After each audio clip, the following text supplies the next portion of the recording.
Fajn.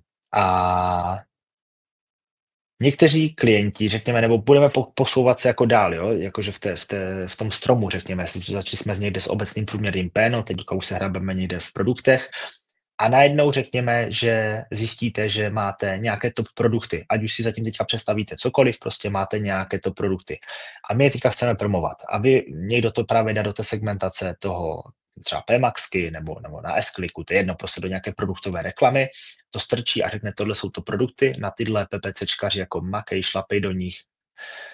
Fajn. Já za nás ale říkám pozor, tady je potřeba se zaměřit na to jako v celku.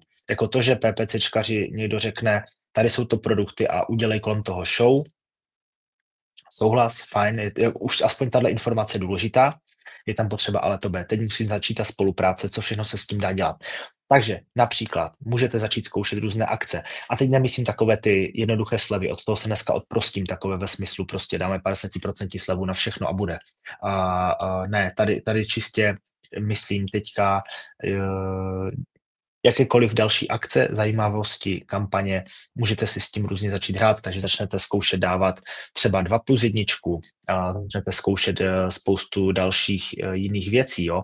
A tady se jako meze, řekněme, nekladou a zase začnete sledovat na pozadí, co se děje, jak na to lidi reagují, co dělají, jestli to zvedá průměrnou hodnotu objednávky, tím pádem vám to zlepšuje pénočko a tak dál, nebo ne. Posuneme se dál, můžete si taky chytit top produkt nebo top kategorii, je to jedno, ukázka tady třeba našeho klienta, čisté dřevo, které si vzali záhony za cíl na teďka jako nedávno, řekněme na akci a je to zase úplně ideál. Mohli říct, děláme akci na záhony, řekněte, co chcete, my bychom řekli banery, videa, prostě všechny tyhle věci, tak a teď to spustíme a uvidíme, co se bude dít. Super, jenomže oni šli ještě dál, oni začali na to dělat nějaké další videonávody, postavili na to landing page, kde už byly i nějakým způsobem, jak to říct, nějaké inspirace, ať už video, textové, další věci. My už jsme kolem toho mohli postavit Pmax, ale taky display kampaně, demand geny, YouTubeové kampaně, další věci.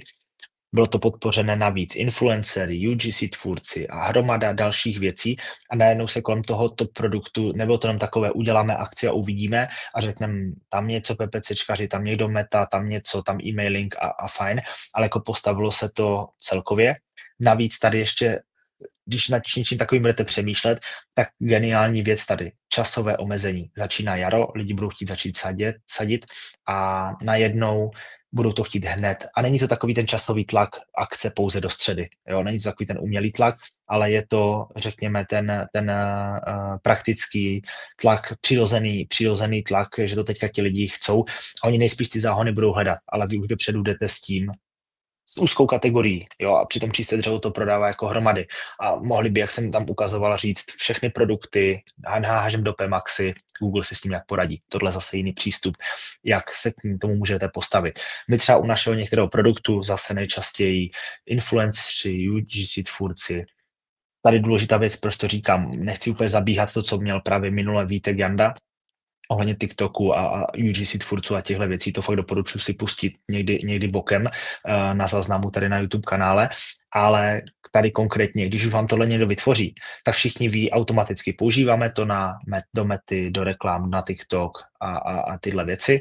Častokrát se zapomíná třeba na YouTube Shorts, dá se to zase využít pro reklamu, dá se to využít, i kdyby nějakým způsobem ti UGC tvůrci a influencerky už to mají, ať udělají nějakou fotku, dá se to použít do S-Click reklamy, myslím teď jako displejové, do responsivu a najednou s tím zase pracujete trošičku víc a není to o tolik práce jako navíc, jo ve finále, že se to dá zase podchytit celkově.